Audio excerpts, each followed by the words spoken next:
প্ৰথম অসমীয়া অন্তিম দৰ্শন আৰু অন্ত্যেষ্টিক্ৰিয়াত সৰ্বাধিক জনসমাৱেশৰ ক্ষেত্ৰত বিশ্ব ৰেকৰ্ড কৰোঁতাজন কোন আছিল? প্ৰথম অসমীয়া অন্তিম দৰ্শন আৰু অন্ত্যেষ্টিক্ৰিয়াত সৰ্বাধিক জনসমাৱেশৰ ক্ষেত্ৰত বিশ্ব ৰেকৰ্ড কৰোঁতাজন কোন আছিল? উত্তৰ ভূপেন হাজৰিকা। ৭-৯ নৱেম্বৰ ২০১১ চনত মনত ৰাখিব। ভূপেন হাজৰিকাৰ অন্ত্যেষ্টিক্ৰিয়াত সৰ্বাধিক অৰ্থাৎ বিশ্ব ৰেকৰ্ড কৰা প্ৰথমজন অসমীয়া আছিল।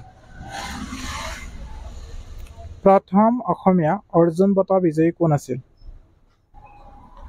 প্ৰথম অসমীয়া অৰ্জুন বঁটা বিজয়ী কোন আছিল? ভোগেশ্বৰ বৰুৱা আছিল ১৯৬৬ মনত ৰাখিব। প্ৰথম অসমীয়া অৰ্জুন বঁটা লাভ কৰা মহিলা কোন আছিল? ইম্পৰ্টেণ্ট হয়, মনত ৰাখিব। প্ৰথম অসমীয়া অৰ্জুন বঁটা লাভ কৰা মহিলা হ'ল মনালিছা বৰুৱা মেহতা। ১৯৮৭ চনত পাইছিল প্ৰথম অসমীয়া অৰ্জুন বঁটা লাভ কৰা মহিলা, মনত ৰাখিব। প্ৰথম অসমীয়া অলিম্পিকত অংশগ্ৰহণ কৰা খেলুৱৈ কোন আছিল? প্ৰথম অসমীয়া অলিম্পিকত অংশগ্ৰহণ কৰা খেলুৱৈ কোন আছিল? উত্তৰ তালিমেৰন ৰাও আছিল।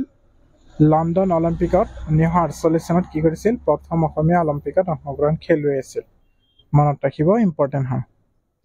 প্ৰথম অসমীয়া অলিম্পিকত অংশগ্ৰহণ কৰা মহিলা খেলুৱৈ কোন আছিল? মহিলা খেলুৱৈ কোন আছিল? উত্তৰ Lovlina Borgohain. Tokyo' Olympic ২০২০ boxing আৰক্ষী ব্ৰঞ্জৰ পদক লাভ কৰিছিল, মনত ৰাখিব, ইম্পৰ্টেণ্ট হয়। কেতিয়াবা সুধিব পাৰে, পৰীক্ষাত সোধা দেখা যায়, চ' মনত ৰাখিব। প্ৰথম অসমীয়া অসম বিধানসভাৰ অধ্যক্ষ কোন আছিল? মনত ৰাখিব, কেতিয়াবা সুধিব পাৰে, প্ৰথম অসমীয়া অসম বিধানসভাৰ অধ্যক্ষ কোন আছিল? উত্তৰ বসন্ত কুমাৰ দাস। ৭ এপ্ৰিল ১৯৩৭, ১১ মাৰ্চ ১৯৪৬। বহুত ইম্পৰ্টেণ্ট হয় কুৱেশ্যনটো, মনত ৰাখিব। প্ৰথম অসমীয়া অসম বিধানসভাৰ মহিলা উপাধ্যক্ষ কোন আছিল? প্ৰথম অসমীয়া অসম বিধানসভাৰ মহিলা উপাধ্যক্ষ কোন আছিল? উত্তৰ বনেলী সংমেন আছিল প্ৰথম অসমীয়া অসম বিধানসভাৰ মহিলা উপাধ্যক্ষ, আৰু ১৯৪৬ চনত আছিল, মনত ৰাখিব। প্ৰথম অসমীয়া অসম ৰত্ন লাভ কৰোঁতা কোন আছিল? এটা শ্বেয়াৰ কৰিব দেই, আপোনালোকক এটাই অনুৰোধ, ভিডিঅ'টো শ্বেয়াৰ কৰি যাব। উত্তৰ ডক্টৰ ভূপেন হাজৰিকা। ২০০৮ প্ৰথম অসমীয়া অসম ৰত্ন লাভ কৰা তজন আছিল, মনত ৰাখিব। প্ৰথম অসমীয়া অসম ৰত্ন লাভ কৰা মহিলা কোন আছিল? মহিলা কোন আছিল? প্ৰথম অসমীয়া অসম ৰত্ন লাভ কৰা মহিলা? উত্তৰ মামণি ৰয়ছম গোস্বামী আছিল প্ৰথম অসমীয়া অসম ৰত্ন লাভ কৰা মহিলা। ২০১১ চনত পাইছিল, মনত ৰাখিব। প্ৰথম অসমীয়া অসমৰ বাহিৰৰ বিশ্ববিদ্যালয়ৰ উপাচাৰ্য কোন আছিল? আহিব পাৰে, আপোনালোকে মনত ৰাখিব, কুৱেশ্যনটো বহুত ইম্পৰ্টেণ্ট হয়, কুৱেশ্যনটো মনত ৰাখিব। উত্তৰ শৰৎ কুমাৰ দত্ত আছিল কুৰুক্ষেত্ৰ বিশ্ববিদ্যালয়ৰ, মনত ৰাখিব, বহুত ইম্পৰ্টেণ্ট হয় কুৱেশ্যনটো। প্ৰথম অসমীয়া অসমৰ বাহিৰৰ সৰ্বাধিক শিল্পীক অসমীয়া ছবিত কণ্ঠদান কৰোঁতা কোন আছিল? প্ৰত্যেকটো কুৱেশ্যনেই ইম্পৰ্টেণ্ট হয়, আপোনালোকে মনত ৰাখিব।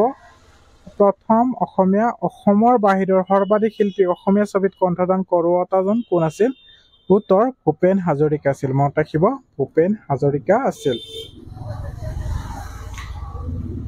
প্ৰথম অসমীয়া অসমৰ বাহিৰৰ সৰ্বাধিক শিল্পীক কণ্ঠদান কৰা গীতিকাৰ কোন আছিল?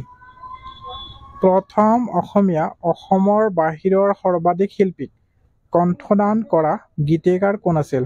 উত্তৰ ভূপেন হাজৰিকা আছিল, ভূপেন হাজৰিকা আছিল, মনত ৰাখিব। দুয়োটা প্ৰায় একেই কুৱেশ্যন, কিন্তু বেলেগ বেলেগ। অসম সাহিত্য সভাৰ সভাপতি পদত অধিষ্ঠিত হোৱা কণ্ঠশিল্পী সংগীত পৰিচালক কোন আছিল? অসম সাহিত্য সভাৰ সভাপতি পদত অধিষ্ঠিত হোৱা কণ্ঠশিল্পী সংগীত পৰিচালকজন কোন আছিল?